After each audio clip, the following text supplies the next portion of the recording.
Om Shruti Smriti Purananam Alayam Karunalayam Namami Bhagavat Padam Shankaram Lokashankaram Shankaram Shankaracharyam Keshavam Badarayanam Sutra Bhashya Kritau Vande Bhagavantau Punah Punaha Ishvaro Gururatmeti Murti Bheda Vibhagine Vyomavadvyaptadehaaya Dakshinamurtaye Namaha. Om Sahana Vavatu Sahanau Bhunaktu Sahaviryam Karavavahai Tejasvinavadhitamastu ma vidvishavahai. Om Shanti Shanti Shanti.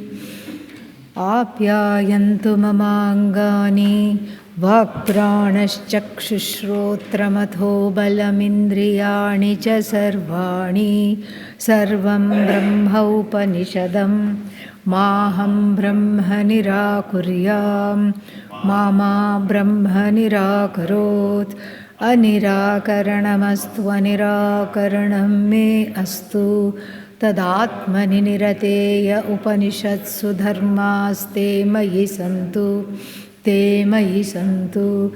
Om Shanti Shanti Shanti.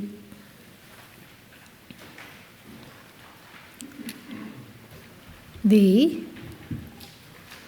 last two illustrations showed us something which is very important. What was the last illustration? Of the tied up bird.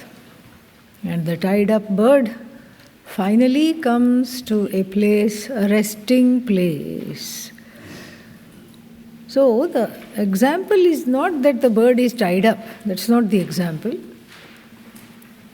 But whatever it is trying to run away from, that is its resting place. That is the example. This we have to understand. Because otherwise we will just sort of get caught up in the drishtanta and say, oh, poor tied up bird, and you can't go beyond that. Then we start feeling, oh, my life is also like that. I'm also tied up. I need more space. I need more freedom. Like that. That's not the idea here. The examples are there. We can't sort of overpress the example. Example is there to show something that is greater than what that drishtanta says. And so it is just an indicator. Like Satyam, Jnanam, Anantam are indicative words of Brahman, indicate Brahman. This also, this example, the tied up bird, the bird that is tethered. And then first what does it do? It fights the source. The tether is the connection to the source. What does it do at first? It negates the source, it denies the source, just like who? One's favorite jiva, which is who? Oneself. One is unaware of the source, one denies the source, one negates the source as oneself, one does everything possible to go away from the source and have this feeling of alienation. This example has to be seen in a proper light. To have this understanding of, the jiva-hood. What is jiva-hood? Alienation. We saw that yesterday.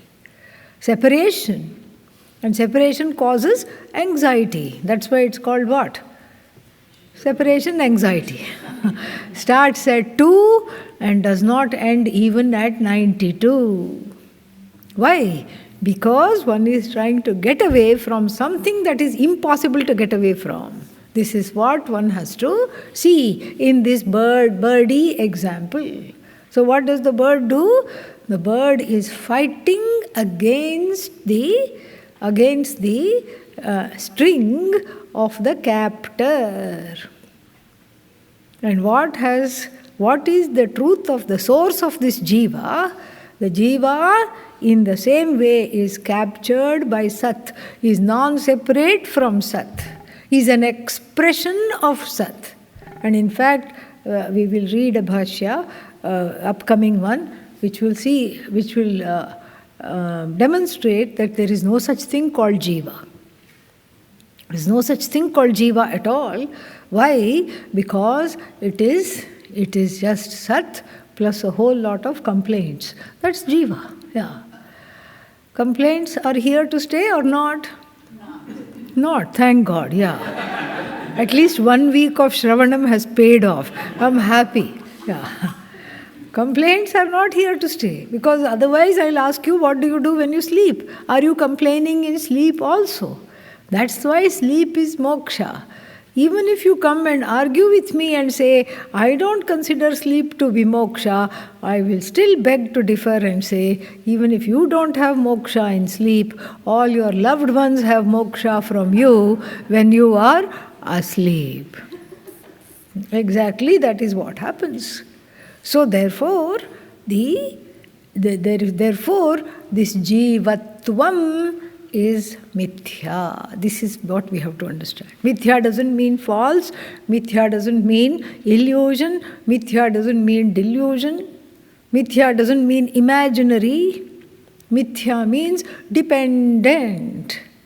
The complaints of the jiva, which make the jiva, those complaints, those set of discontentments are dependent upon that sat free of that condition, free of complaints. So where is jiva, tell me? There is no jiva. The jiva is taken away in the process of gaining this knowledge. So the bird example is what? The bird is, just like the bird is resisting captivity. Similarly, the jiva is resisting oneness with Sat. This much is the example. There is no captivity here. The jiva is resisting oneness with Sat, or rather, under the understanding that I am Sat is resisted. Why? Because of Atma Ajnanam and Agrahanam, Anyatha Grahanam, both of them go together here. So because of Anyatha Agrahanam, because I think I don't know I am Sat, which is what? With knowing which everything is known. Yena ashrutam shrutam bhavati, amatam matam, avijñātam vijñātam. Where did we study that? Bhagavad Gita? Which chapter? Yeah, right here. In a different life, long ago. So right here we studied this. So yena ashrutam shrutam bhavati, amatam matam bhavati, avijñātam vijñātam bhavati. That has to be, tad vijignyasasva, tad brahma, that has to be desired to know, that has to be understood. But the jiva doesn't know this. Jiva means you, okay, yeah. So, but the person doesn't know this. The person doesn't know this because has a big chip on the shoulder, many chips on the shoulder. Nobody loves me. I am an idiot. Actually, why should I blame myself? All of you are idiots. This is how the jiva thinks. Yeah. Everybody else is an idiot. I'm fine. It is this one's fault. It is that one's fault. That's why this finger is called Tarjani. Tarjani means the scolding finger, that which keeps on scolds and points and scolds and points. This one points to everybody. It's your fault that I'm like this. And the person keeps saying, person keeps blaming the parents. Parents are long gone, but the blame is still there. It's because of you, I am like this. Because of this one, I am like this. If only the other person in my life had been gentler, kinder, more accommodative, I would not have been like this. And then there are all these psychological, what's its name? Psychological lingo also, which come into use here. Yeah, I am like this because I had tiger mom and tiger dad. Oh, the Upanishad also seems to agree. Vyagrova, simho, varahova, vrikova. No, no, no, no, you don't understand. Tiger mom and tiger dad, you know what they do? They expect a lot out of their children and they push, push, push the children.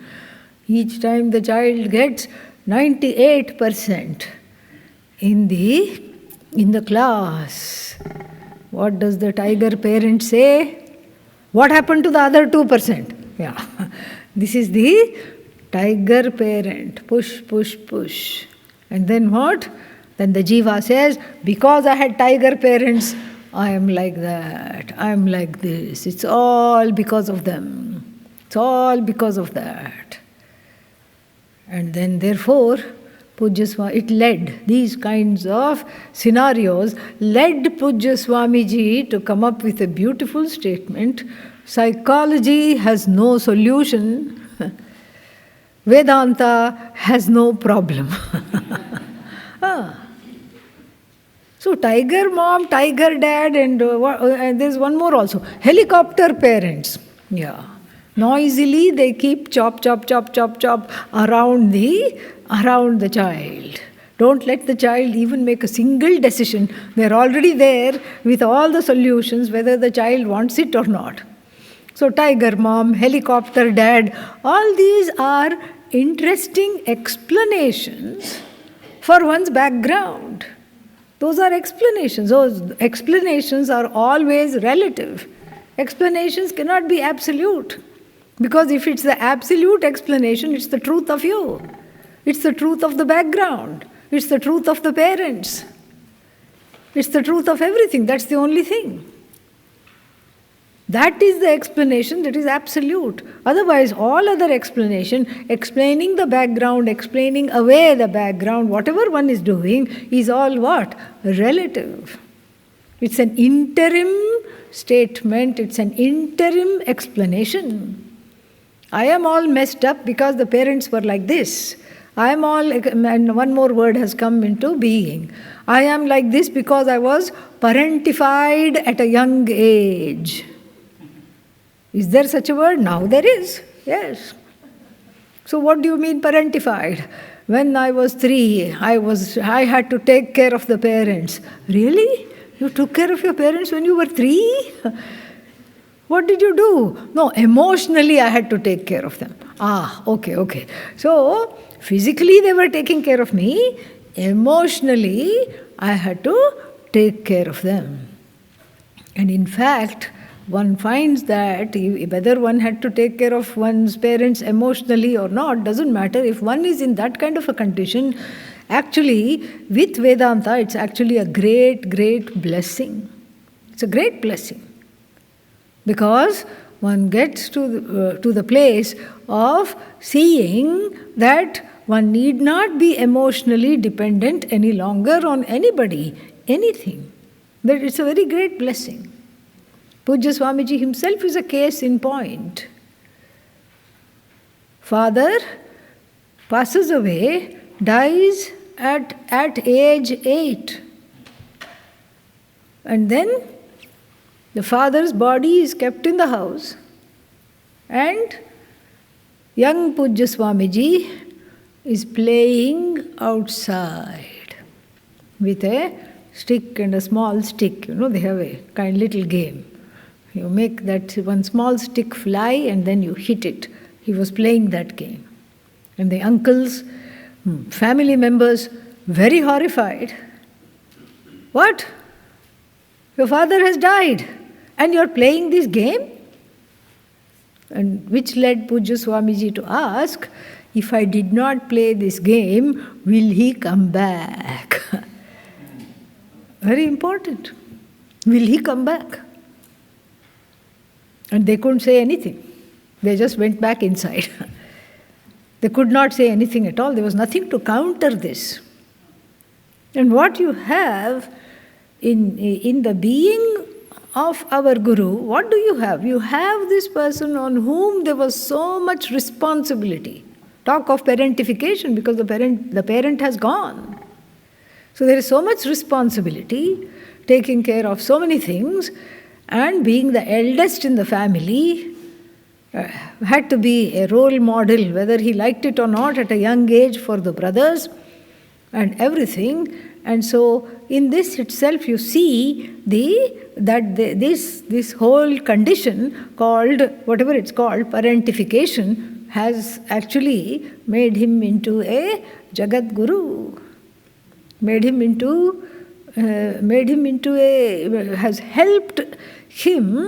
has helped his whole trajectory into not only gaining but assimilating this knowledge deeply and living this knowledge.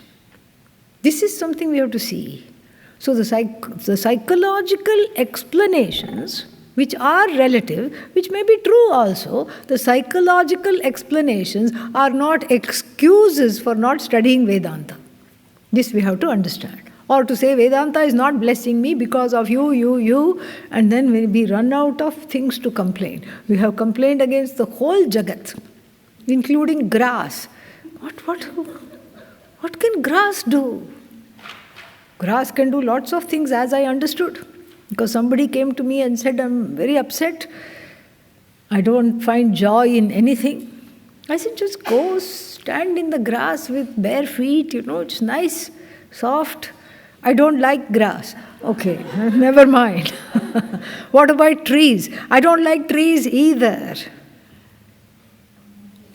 What can you say? So, Ayushman Bhava, that's what you can say. Have a long life. That's what you can say. So we run out of things to blame with this blaming, scolding, moving finger that keeps shifting the blame from one thing to another thing to another thing, and including up to what?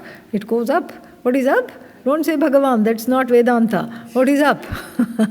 Stars. Shani is in the wrong place. That's why I'm like this. My guru is in Capricorn. Capricorn means what? Debilitated. Debilitated guru, that's why I cannot connect to the guru. Debilitated guru. Shukra is, of course, in the wrong house. Because you see, this is for Vedanta, you see the horoscope differently. Okay? Yeah. You don't see it. You don't see it like an ordinary astrologer. All this I learned from Pujya Swamiji alone. How he used to see horoscopes for students of Vedanta. It doesn't matter where the guru is, for two reasons. First, he would say, the guru is a planet that is friendly, benign, and it is there to help you. It is not a malefic. It is here to help you further, and it is here to help you let go of all the effects of all other malefics in the horoscope.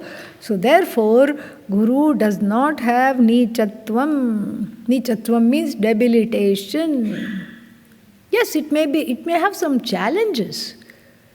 First of all, Guru, he cannot be a non-blessing presence wherever it is in the horoscope. And still, if you are of the traditional mindset and you say, yes, the Jupiter is indeed debilitated or challenged by certain other planets, that's why there is a hit and miss, hit and miss, hit and miss. Like the person who has been signing up for the last three-month courses, where in Rishikesh. Today I get an email, so sorry, I can't make it this time also. Something comes in the way. Prarabdha comes in the way. Something happens. And the person is not able to overcome it. They can still say, let that be taken care of, I'm going. But they are not able to do that emotionally. So even if that is the case, Pujya Swamiji always would say, look at Shukra. Why look at Shukra? Shukracharya is who? Guru. Oh, but it was the guru of asuras. Demonic guru. No, not demonic guru. Be careful how you split that compound. Yeah. Asuranam guruhu. Not asurascha asau guruscha. It is not karmadharya. It's not demonic guru. It is the guru of the asuras. Because of his own prarabdha, he had demonic students. That's all. But what would he teach? He would teach the same thing as the guru of the Devas, Prajapati, would teach. Same thing. So, even if the guru is compromised in one's horoscope, what is there? What is there is the Shukra. We can look at that. You see how there is everywhere there is a mitigating factor. So no use blaming the stars, blaming the planets, blaming this, blaming that. In fact, we can say that spirituality starts in one's life when one makes the sankalpa to stop blaming oneself and everybody else. And so, therefore, because of this complaining, blaming tendency, because we are not able to take people how they are, we always suspect there must be some other motive, and always it is the worst motive. Because we are not able to do that, we have turned away from Sat, as it were. We feel alienated. We want the source. We want to get to the place of contentment. In other words, I want to be a non-demanding, appreciative, objective, accommodative, shanta and contented person. I want to be that. Ask anybody. Even a serial killer, you ask, do you want to be a non-demanding, appreciative, accommodative, contented person? What will he say? He will say, yes, I do want that. But things got in the way. So, like the bird which is resisting what? The resting place. The resting place is, for the jiva is what? Sat. The resting place for the jiva is Sat, and the jiva completely does not look at the Sat and tries to find a place of rest in various other places. Here, there, everywhere, through various pursuits, through various complaints. And therefore, and these complaints cannot be psychologically taken care of. That's why it is said by Pujya Swamiji that psychology has no solution. Because what can the therapist do? The therapist will say, it's all because of your background. Because you were like this. Because your parents were like this. And then the therapist will also add, you know, if I were you, I would not even get out of bed. You are doing very well. You are active. You are functional. And then you feel good for a little while. Because it only goes up to the background. That's why we have to enter into Vedanta, or better still, Vedanta has to enter into the jiva. Vedanta Shastra has to enter into the jiva to solve or resolve this impasse. What is this impasse? The impasse between where the stopping point is the background. And I cannot make peace with my background. This is the problem. The background here is revealed to be Sat. You see, you have to go beyond the parents. You have to go beyond the childhood. You have to go beyond the background. The background is revealed to be Sat. Therefore, when the Upanishad says, Matra Devo Bhava, Pitra Devo Bhava, Acharya Devo Bhava, Atithi Devo Bhava, it is not saying make mother into God, make father into God. That's not the meaning of it. Many times it is wrongly translated. Matra Devaha is a Bahuvrihi compound. It's a compound not talking about the mother, not talking about the father. That's not what it is. Mata Devo Yasya Saha, for whom be the one for whom the mother is non-separate from Ishvara. Deva here is self-shining, Sat. And who is that Deva? You, the self-effulgent being.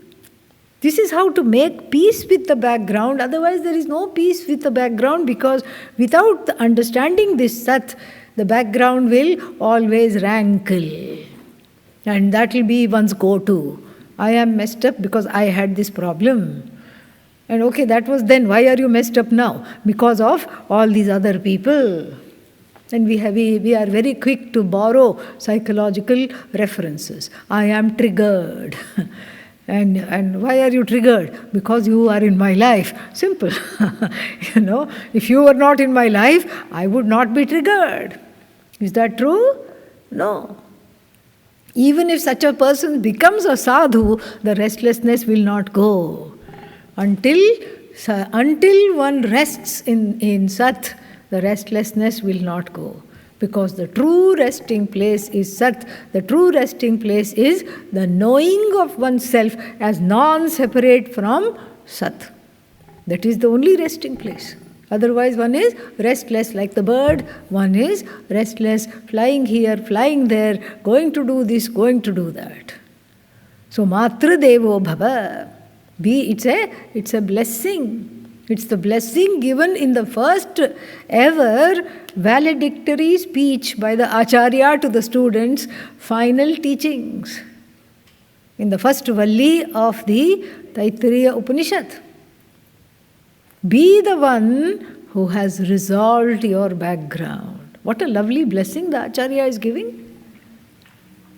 Pitru Devo Bhava. Of course, there are mother issues, but then there are not just mother issues. What else is there? Father issues. Be the one that has overcome this background by understanding the mithyatvam of the background. By seeing that there is something that informs that background that is free of the charge to which the background is attached. May you be the one who is able to scrub off the charged background. Background is there, but it no longer has the charge. Vedanta does not ask to deny your past. Relative past is there, yes. But the one that makes a repast of the past, that is the jnani.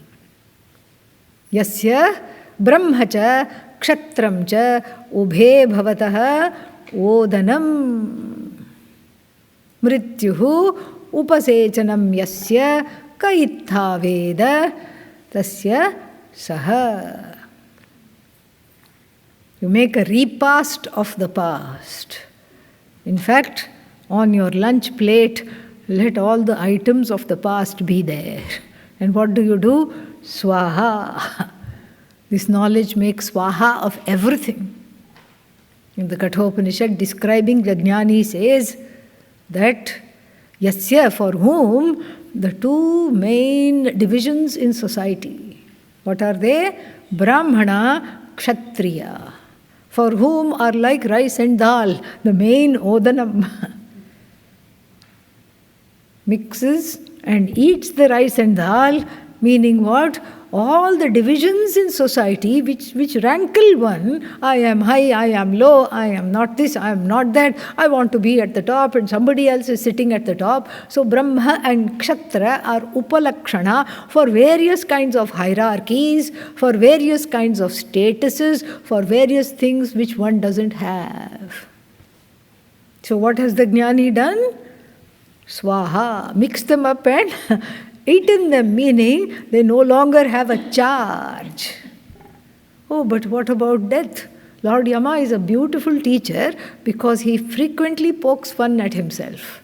And here he says, Mrityu, myself, he is himself talking here. Mrityuhu upasechanam yasya. Mrityu is like chutney. I have made chutney out of mrityu. Mrityu is like pickle. How much do you need? You need a little bit to touch, just a little taste. You have your yogurt rice and then you have a pickle on the side and you just touch it and it is very tasty. So mrityuhu is also what? Swallowed up. It's not even a main dish. It's a side dish. It's a small little condiment to enhance the other dishes. Mrityuhu upasechanam yasya kaitha veda. Who knows what that person knows? Meaning nobody knows. Very few people who understand this knows. So the making peace with the background is important to find this resting place. The resting place is only when we can say Matru Devo Bhava, Pitru Devo Bhava. And so Mata, Pita are upalakshana for one's background. All the circumstances of one's background. Whether it was unavailable mother or inconsistent father, whatever it be. You see that you transcend the individual to see the background is separate from the individual. The individuals here become the nimitta for that karma phala in the form of the background to fructify itself. This itself gives a great compassion. Self-compassion, compassion towards others. So the background becomes the individuals connected to the background become the nimitta, become the instruments for what? For this karma phala to come. And the karma phala was there. This is what is the karma. So going beyond the individual, the source of this body-mind-sense complex, what is the source of this body-mind-sense complex? Mother, father, foster father, whoever was there. Primary caregiver. But what do we do? Not understanding that the primary caregiver is just the instrument for bringing about the karma phala attached to my background. One converts the primary caregiver into primary scaregiver. This is the problem. Caregiver is not scaregiver. Caregiver is just an excuse, a madhyama, a medium through which the karma phala exhausts itself, expresses itself rather. This is what is meant by Matra Devo Bhava. See Bhagavan in the place of the mother. See the hand of Bhagavan in karma phala. Whose karma phala? Mother's karma phala? No. Father's karma phala? No. Your karma phala. So your karma phala means what? Whatever you did when? Asmin Janmani you cannot say because it was you are just being born. Janmantareva in some other life. You summoned these caregivers from your own karma which you had done, and this is the phala. So what is the use of blaming the parents? Where will that lead you? Just to a bad mood, a permanent bad mood, peppered with psychological references. That's all. So that is why it is said by Pujya Swamiji, psychology has no solution. And then when you come to Vedanta, what is there? There is no problem because the background is what? Just however it is supposed to be. So if something is how it is supposed to be, is that a problem? Never. No, but the background was terrible. Yes, it was terrible. But that is how it was supposed to be. So it is not a problem anymore. Why? Because I have the wherewithal to overcome this background. Background is terrible. Correct. And then what? Background is horrid. Background is terrible. Background is given by Bhagavan. And whatever is given by Bhagavan, what is the term for it? We have prasada. No, but I can't accept this as prasada. It's a horrible background. But nonetheless, it is given. You know what else is given along with the background? What else is given? Free will and the buddhi to overcome the background is also what? Given. That is where this comes into play. So when you overcome this background cognitively, by understanding that the background is an expression of Sat, which is free of background, and the person who is enduring this background, namely this Jiva, is also what? An expression of Sat, free of being Jiva.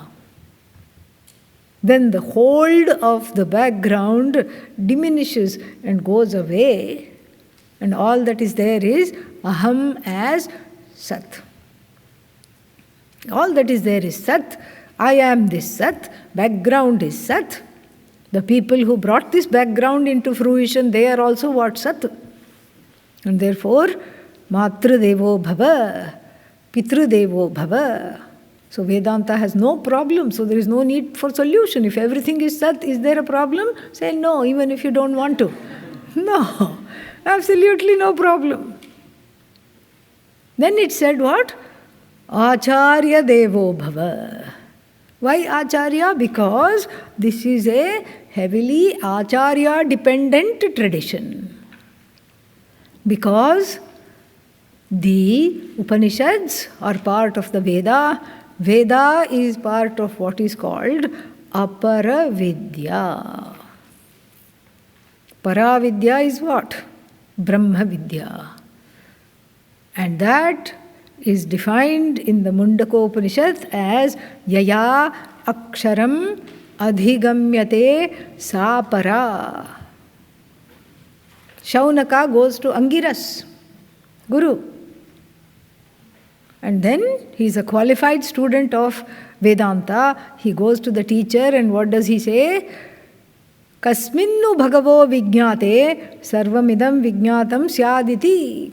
Knowing which one thing, everything is as well as known. And the teacher says two things have to be known. Two kinds of knowledges have to be known. One is called apara, another one is called what? Para. And naturally there is an interest. What is this apara? And he lists apara vidya. Rig Vedaha. What? I thought this was Upanishad. Rig Veda with having Aitareya Upanishad is para vidya. It frees me from samsara, but what is the teacher here saying? Apara vidya. Rig Vedaha, Yajur Vedaha, Sama Vedaha, Atharva Vedaha, all of these are heap of words. Shabda Rashihi. And what is the role of the teacher? The role of the teacher is to convert these words into pramana, to handle the pramana. The pramana is that which the Guru handles. The pramana is the pramana is latent in the Shastra. But the Guru that makes the pramana vyapara possible. So without Acharya, there cannot be Vedanta. If somebody comes and says, I learnt this all apne aap, there are some people who say, DIY Vedanta, do it yourself. Do it yourself Vedanta means what? That I'll just read the Upanishads on my own. If you encounter someone like that, bless them and say, keep the knowledge to yourself.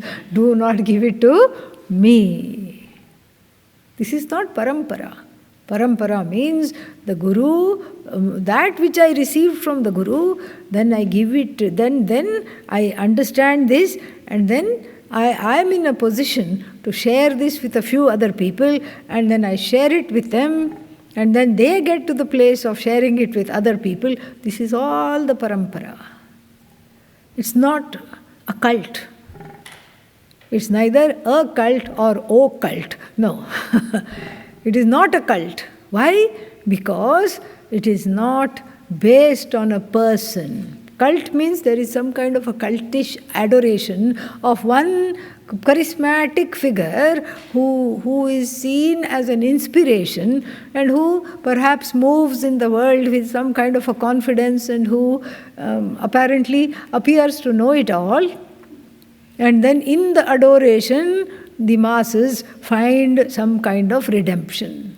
Not in in being like the figure, the charismatic figure, but in just knowing and serving that charismatic figure, one finds a certain kick out of that, a very temporary redemption.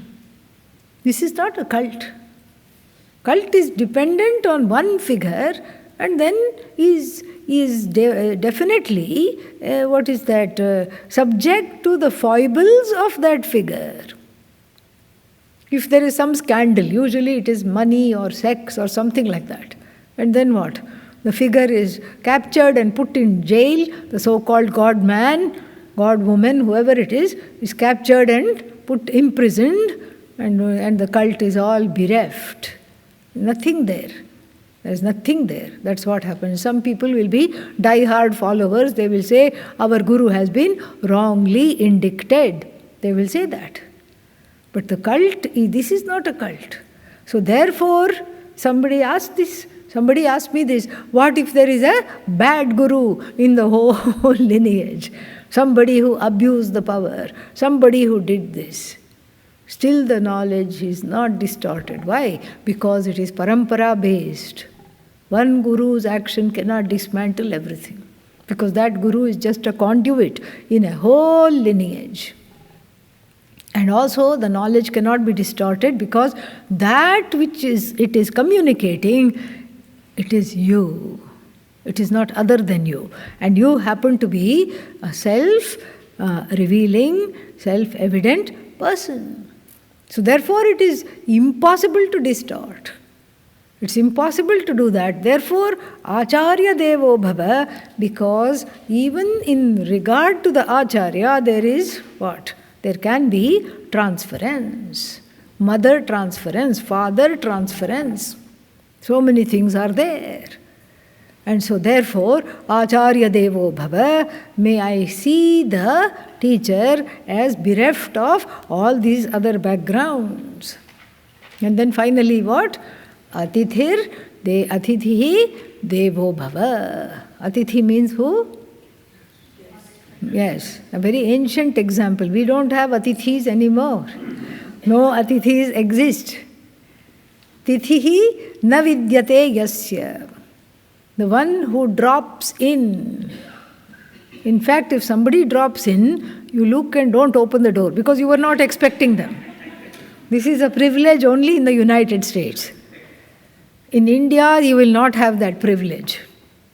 They will go around the house and bang on every window and every door, saying, "Are you deaf? What's wrong with you? Open the door." They will let themselves in through any aperture that is available. Yeah. How do you know? You may ask. Yeah. Because I have tried that in my room in Rishikesh. I'm just going to not open the door. So, Atithi is in the ancient times was a very, sacred presence in every household. In fact, you have to drag in somebody, feed them first, and then eat your food. Atithi is the upalakshana for things that drop in without permission and without appointment. What is that drops in? Drops in so many things. Karma phala. Karma phala drops in without appointment. Karma phala does not say, "Are you free at 2:30 p.m. today?" Because I'm going to come. In what form are you going to come? I'm going to come as a stomach upset. Are you free? You can't say, no, I think you should come at night, okay? Yeah, there are so many classes, all these things. I don't want to miss out. Can you please come at 10 o'clock at night? Is it going to listen? No.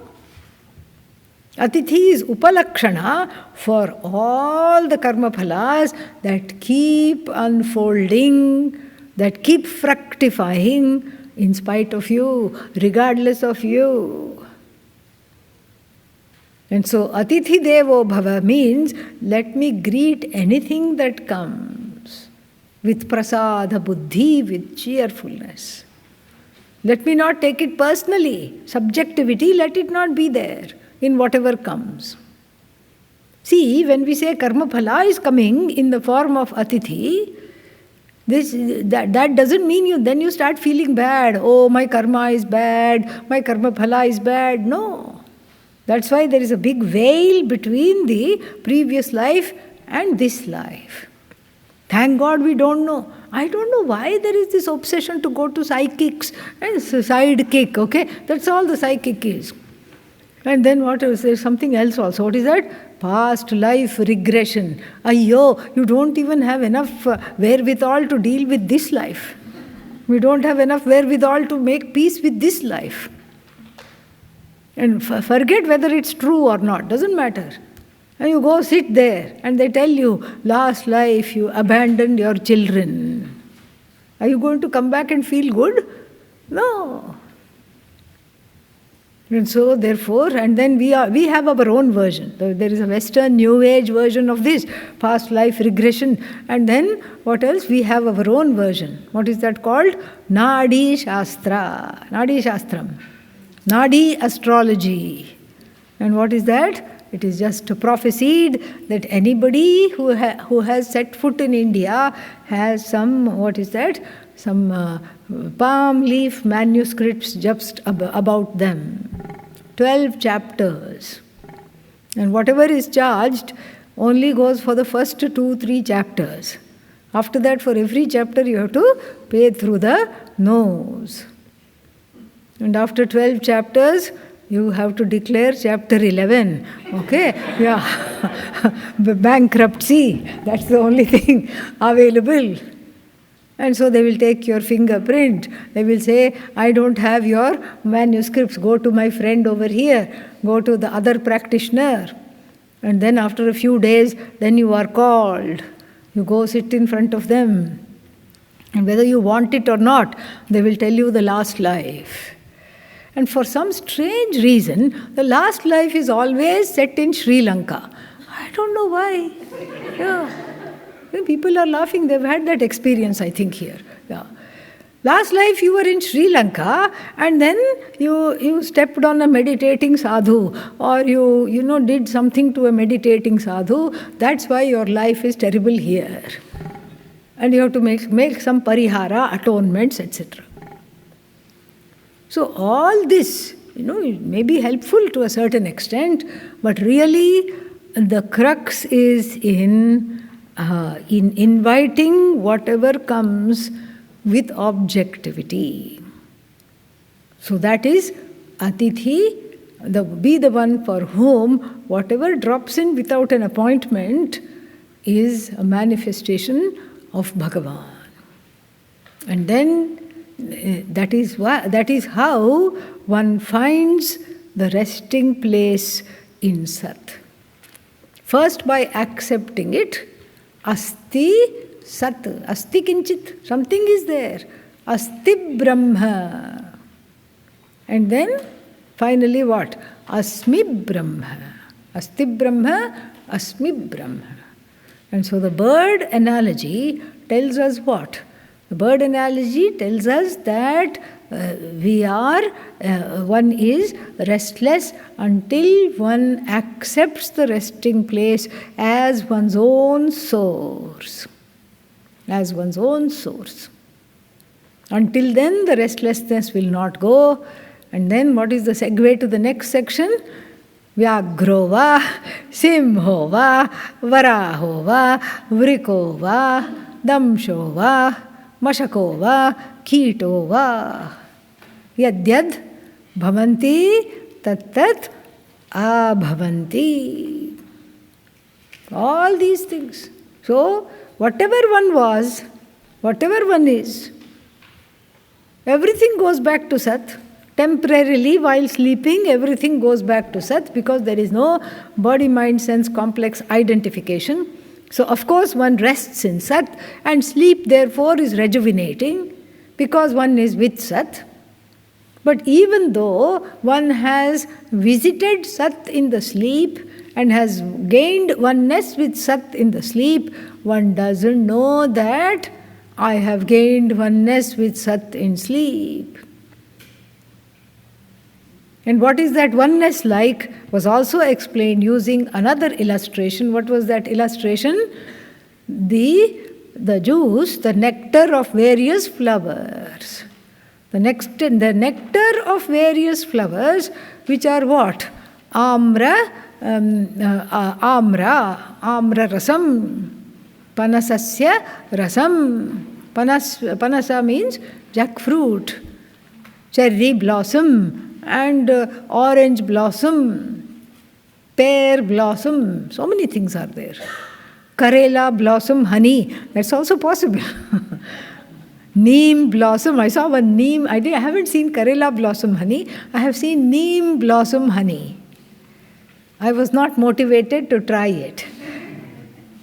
So neem blossom, like this we can do that, but then we are talking of a mixed honey where all the blossoms have given their individuality up and they are one with this honey, the nectar, and they no longer see themselves as what? Mango blossom, cherry blossom, pear blossom, etc. Like that, all the beings gain oneness with Sat repeatedly, but because they are not aware of it, they come back to their individuality. So the oneness is also explained here, not only with this beautiful example of all the blossoms coming together to make this nectar called honey, but also unlike the people in the world who are aware of their status. I am high and you are roadside riffraff. I don't, na sankiryate. Sankiryate means sankaram na karoti. Sankara, don't confuse with Shankara, okay? Sankara means mix up. So they don't inter-socialize. We see this even now. People from high class, they will not be caught dead with anybody from a lower strata. They will not be hobnobbing with them.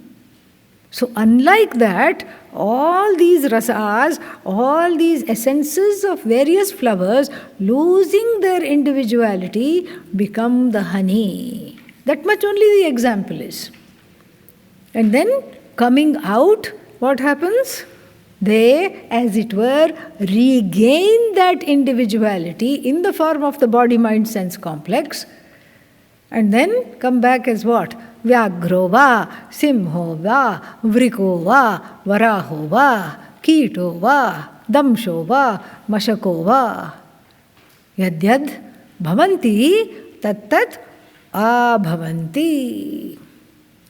Tattat abhavanti. Meaning, life after life, it's the same. Maybe not the same exact lion each time.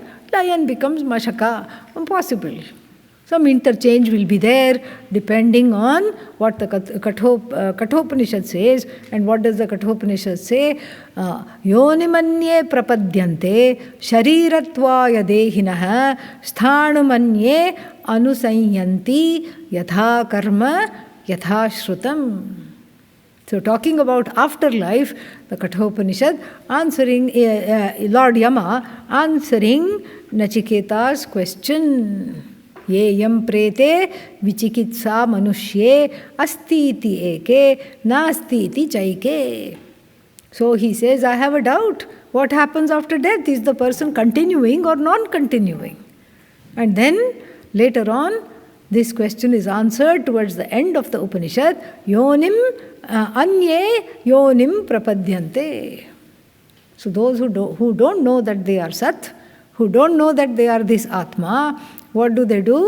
Prapadyante, they gain various birth canals, means various forms of life.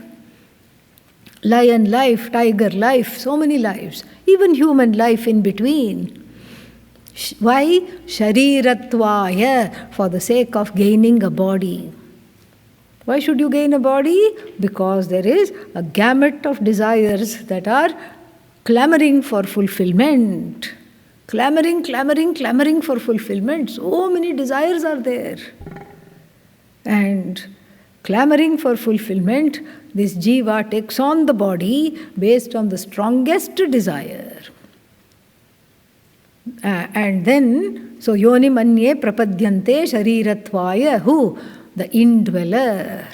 Who is the indweller? Satchidananda. But not knowing that, thinks itself to be a separate jiva, an alienated, sad jiva, angry jiva, fearful jiva, tearful jiva.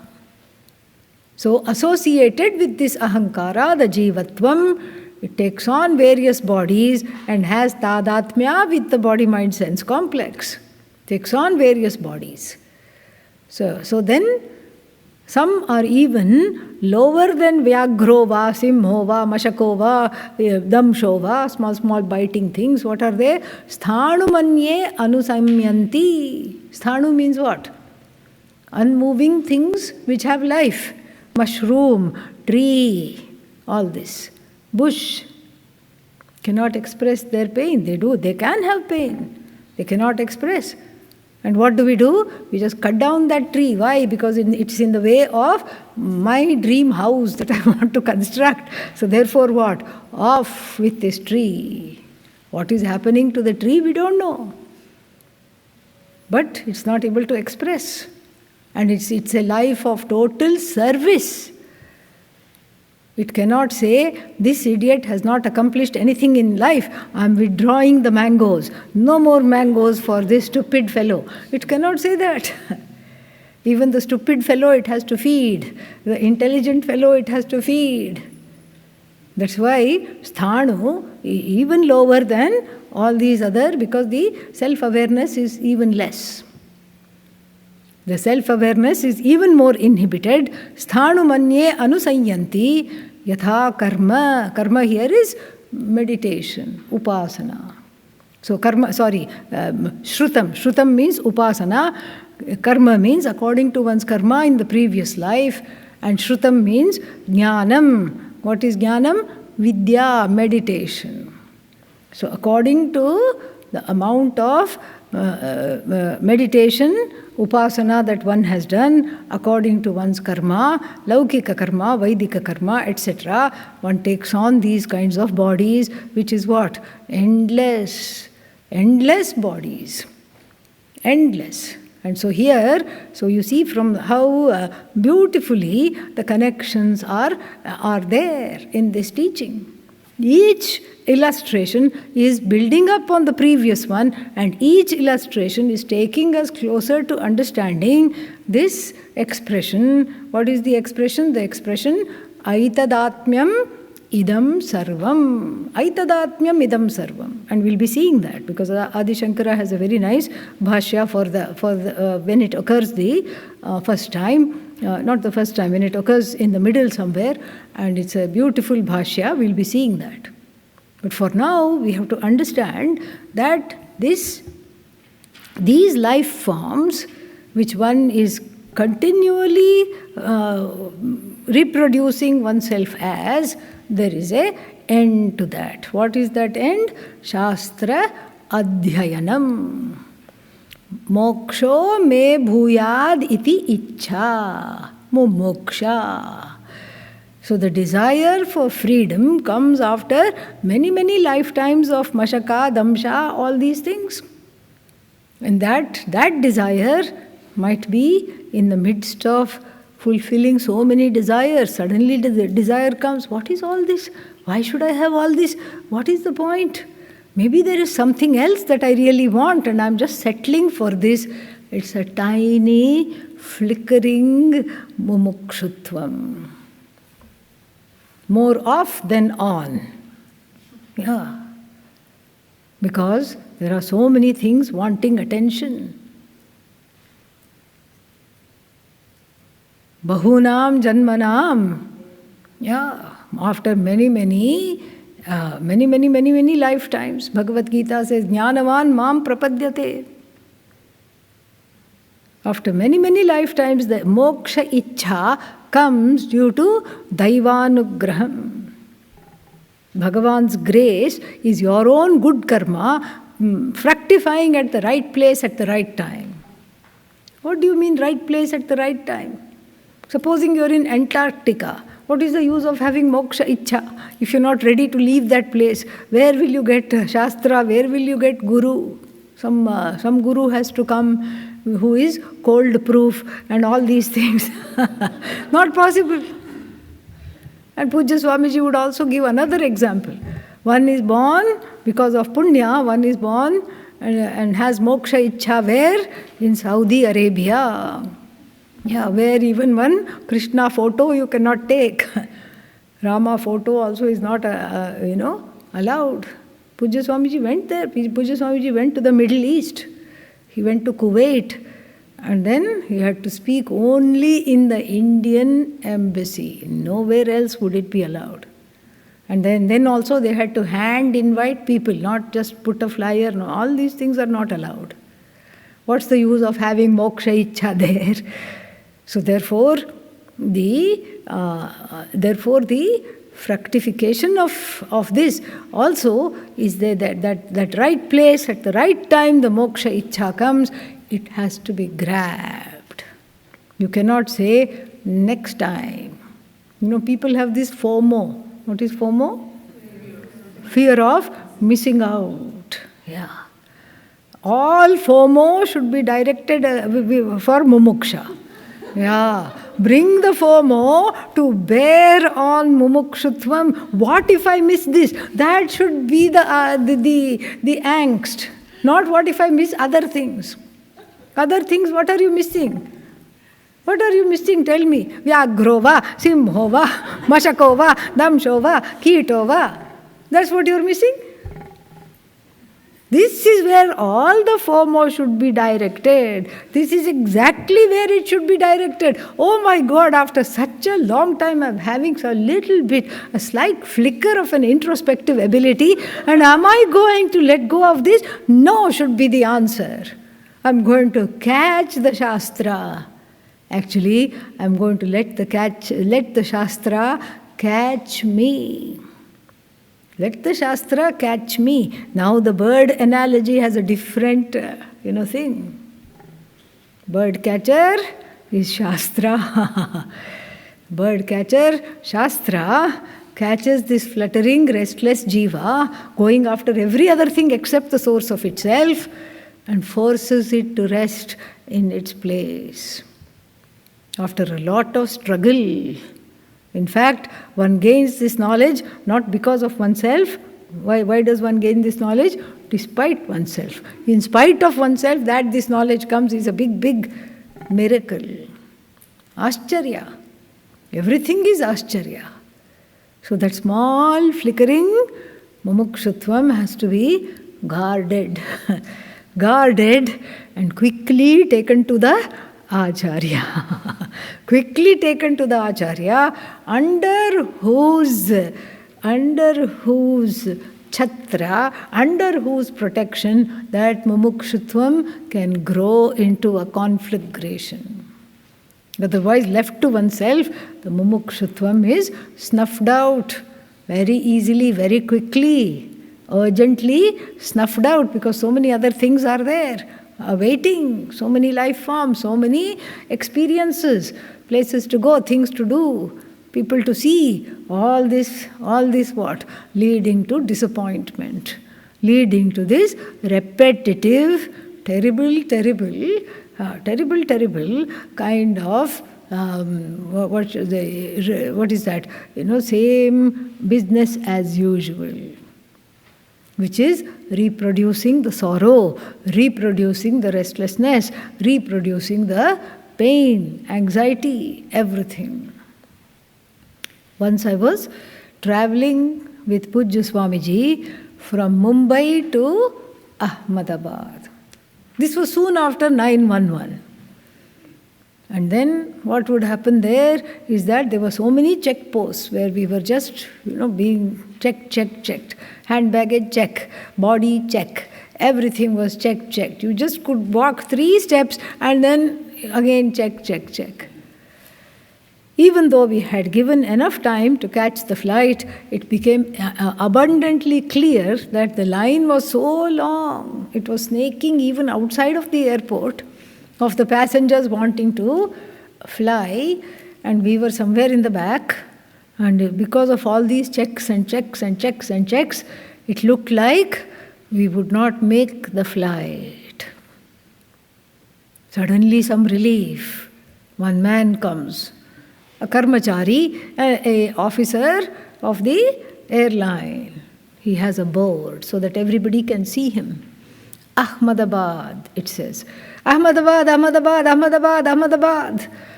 We were so happy we followed him. We got out of this horrible long snaking line which is going outside of the airport gate and followed him, and then out of this all these people, and that particular airline was written and that particular number of the flight was also written. So then imagine, so out of thousands of people, just a few people there just went, and then we got on the flight. We were taken on a shuttle bus, taken to the plane, and we were able to get into the flight. And then Pujya Swamiji was very quiet.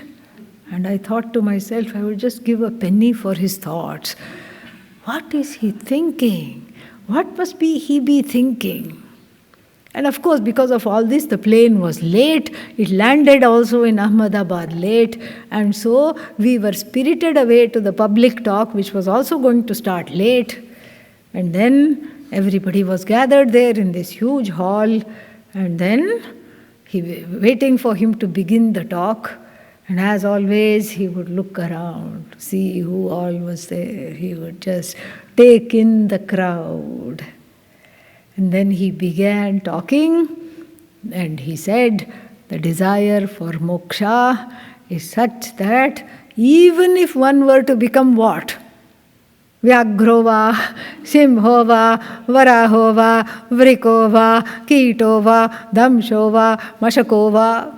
Even if that karma was predominantly there, if mumuksha, if the desire for moksha is stoked and made very strong, even if all these karmas of the lion karma, tiger karma, biting karma, flea karma, what else, bacteria karma, all these are there, it's bypassed because somebody comes with a board, moksha, moksha, moksha, moksha, moksha.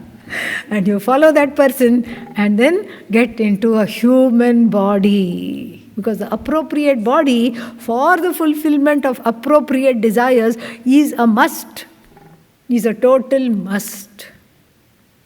And then you get into this appropriate body and you get a jump start. You get a jump start for moksha.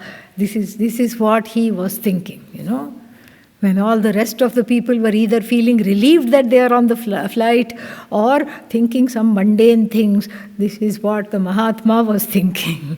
And this is what came out. And he would use this example quite a bit. I heard him say that in talking about moksha in several other talks as well. And so therefore what? Moksha, moksha, moksha, moksha, moksha. I have to respond to that call. I have to respond to that call by being willing to settle into myself, to be captured by the Shastra. Because you don't capture the Shastra. This is not a catch, kill, eat mentality. That is prakrita buddhi, bestial nature, where you catch, conquer, kill, eat. The catch, kill mentality does not work for Atmajnanam. Absolutely does not work. Because the pramana catches you. There is no agent of this knowledge. The agent of everything who comes to this knowledge becomes what? A non-agent in the wake of which knowledge? That's why one can never say, I have self-knowledge. This is a knowledge without a knower. This is a knowledge without ownership. It is you. Whatever you own will always be separate from you. And so this catch, kill, eat mentality, and what is that Julius Caesar said? He said something. I came, I saw, and then what did I do? I conquered. This is our orientation to everything. I am the one, I am the agent, I am the knower, I am the mover, I am the shaker, I am the one going everywhere, doing all these things. And so therefore, I am the one who is going to get this knowledge like that. You wait and see. Why? Because I've got every other body of knowledge. This is what Narada thought. Catch, kill, eat mentality. I came, I saw, I conquered. That doesn't work. That doesn't work at all here because I have to be captured. I have to be caught. I have to be caught by being taught. I have to be caught. In this knowledge, I am the one who has to lend myself to being caught. I am not the owner of this knowledge. I am not the knower of this knowledge either. This is the knowledge that knocks off every status, including the status of I am knower. I am neither the knower, I am not the pramata, I am not karta, I am not bhokta. This is why I have to be caught by the knowledge, not be an agent of this knowledge. And to this extent, to this end, the next illustration is going to come. Next illustration is going to come. We also have to see this aitadatmyam idam sarvam. So we'll see that after the illustration. So let us look at the illustration because the setup has been made for this.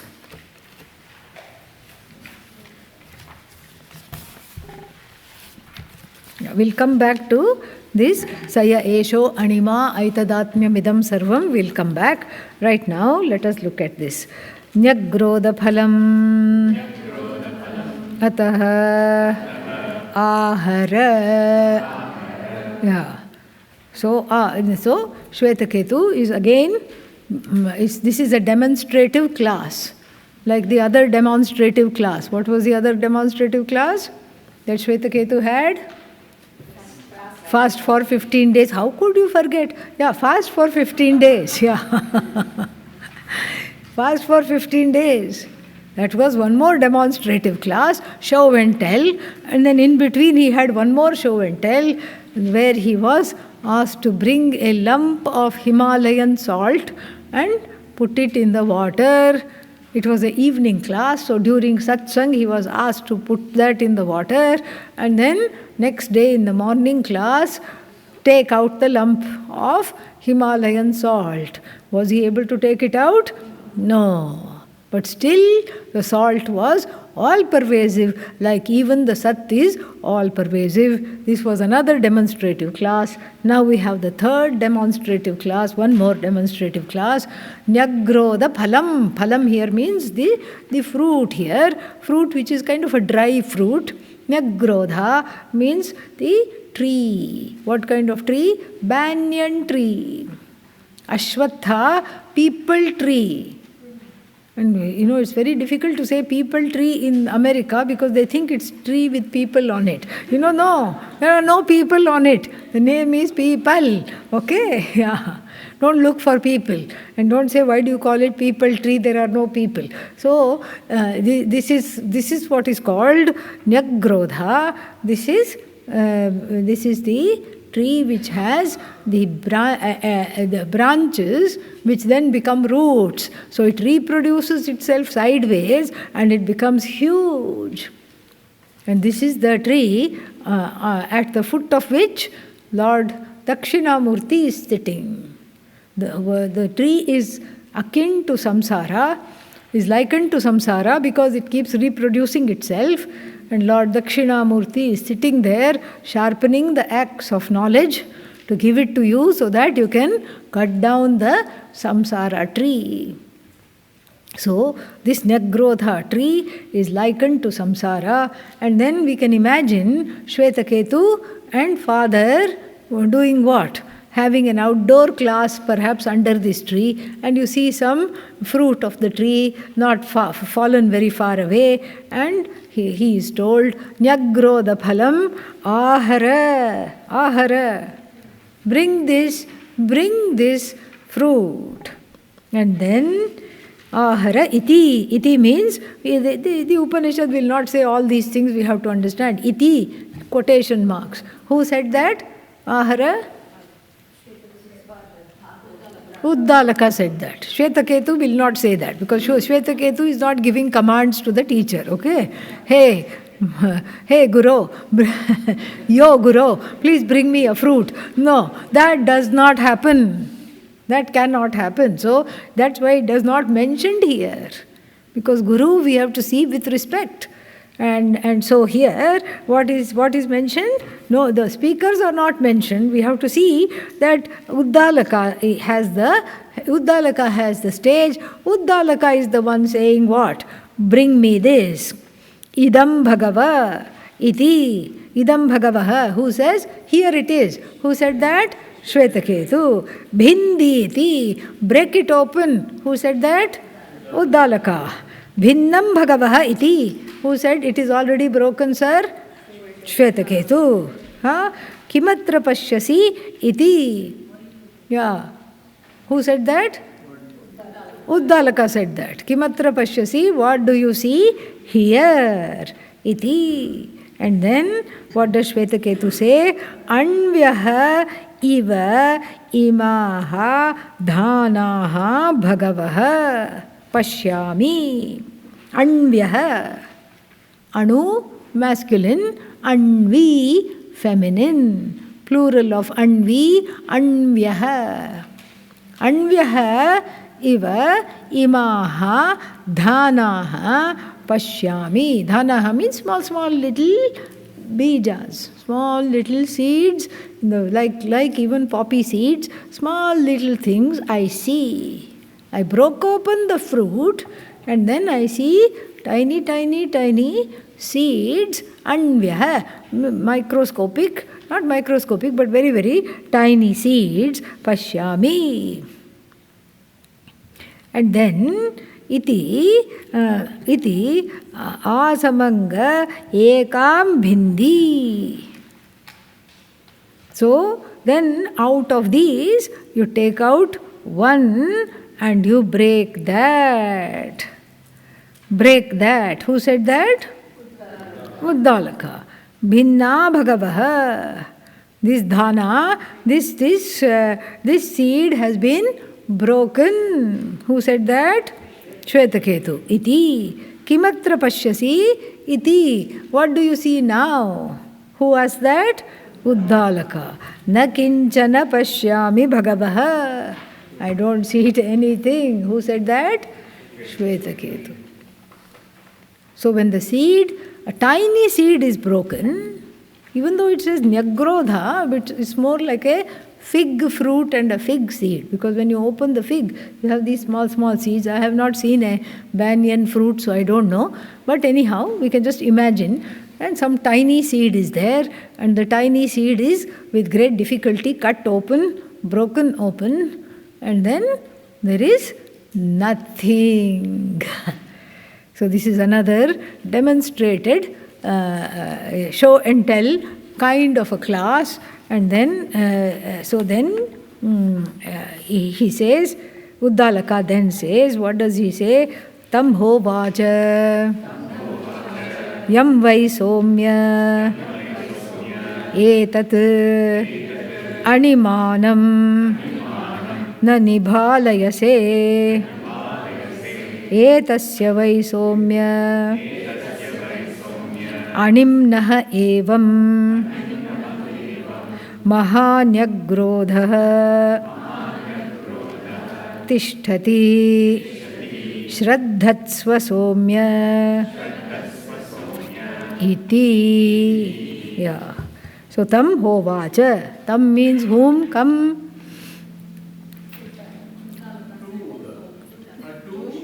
To Shvetaketu. Tam. Unto him.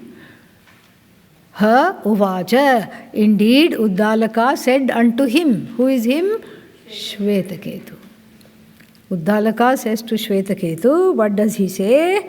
Etat animanam yam vai, that which indeed you na nibhalayase, that which you cannot see, na pashyasi iti. So that which you cannot see, what is that? When you broke open the seed, you cannot see that. That is what? The past of this huge banyan tree standing in front of us. Not even the past, the origin. That indeed is the origin of this huge banyan tree that is standing in front of us.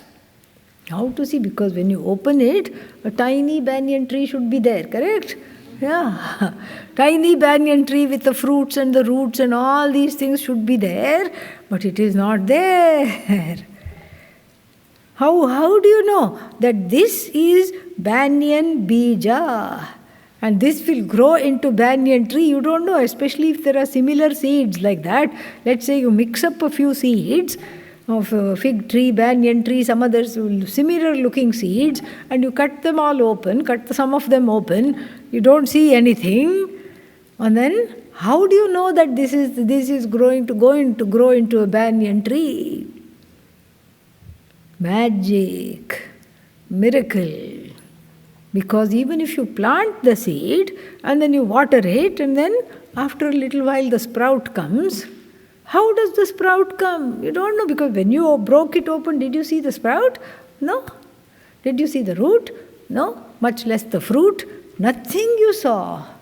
What you saw was what? Zero. And out of zero, can anything come? No. That means what? The blueprint of the tree, this huge tree with various parts, it has shakha. Shakha means branches. It has parnani. It has leaves. It has phalani, fruits, pushpani, flowers. It has skandha. Skandha means trunk. It has a trunk. It has mula. Mula means what? Roots. It has sap, that which oozes when it is hurt a little bit. It has all these things, and none of which you see in the origin. But yet, it becomes a tree. I want to see how it grows. Can I go underneath the earth and let me take it out? If you take it out, it will not grow. Magic. You don't see that, but the blueprint of the tree is where? In the seed. And similarly, this bija bhutam sat. The seed sthaniya, bija sthaniyam sat, that sat has the blueprint of what tree? We are talking of sat here. From Drishtanta, I went to Darshtanta when no one was looking. So we are not talking of tree and seed anymore. This sat has the blueprint of which tree? Trick question. All the trees, all the bees, all the flowers, all the life forms, everything. But then you do not see. First of all, you do not see Sat. At least the seed you can see. Correct? Seed you can break open and see that there is nothing. Can you see Sat? Much less break it open to say that there is nothing? No, you can't see Sat. And therefore, Shraddhatsva. Shraddhatsva, have Shraddha that this other seed which is not destroyed, if you plant, what will come? Vyagrodha vriksha will come. Have that Shraddha. Similarly, have the same Shraddha where? In understanding Sat. Because at least the seed of the tree you can see. You can break open and you say, there is no blueprint of this tree. I don't see the blueprint of this tree. But the blueprint of the tree, the information of what this tree should become, is already latent in the seed, in the form of knowledge. This brings us to another favorite Pujya Swamiji question. What is tree? What is the definition of the tree? And everybody would look, what? And he himself will give the answer, that which has treeness is a tree. Can you agree? He would ask. Yes, yes. Yes, Swamiji. That which has treeness is a tree. So where is this treeness located? Huh? If it is in the tree, then we cannot say that which has treeness. Because it's already in the tree. So that which is endowed with treeness, we cannot say because it's already in the tree. It is outside the tree. How funny. That which has treeness is a tree, and the treeness is where? Outside of the tree. Very interesting. Same thing you can do with pot and clay.